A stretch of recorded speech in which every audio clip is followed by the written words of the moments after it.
बिस्मिल्लाहिर्रहमानिर्रहीम अस्सलाम वालेकुम नाज़रीन, मैं हकीम मोहम्मद शहबाज हूँ। आप यूट्यूब चैनल देख रहे हैं। इस वीडियो में हम बात करेंगे कड़वीलू, एक जड़ी बूटी है जिसे मकू बूटी भी कहा जाता है। उर्दू में मकू बूटी कहते हैं और हमारी जो सादा ज़ुबान है गांव देहात की, इसे कड़वीलू भी कहा जाता है।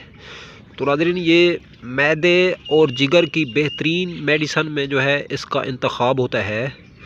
तो इसका जो तरीका इस्तेमाल है, इसको भिगो के इसका पानी भी पीते हैं, इसको इस तरह जो है पक्का भी खाते हैं। जिस तरह ये एक हरे कलर की है और एक काले कलर की है।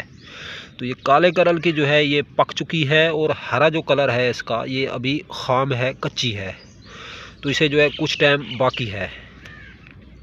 तो नाज़रीन, जिगर से फासिद मादे जो है ये निकाल के बाहर फेंकती है और जिगर की इस्लाह करती है। मुसफ़्फ़ी खून है, कील, छाइयाँ, दाने, दाग धब्बे और जल्दी अमराज में जो है ये मुस्तअमिल है।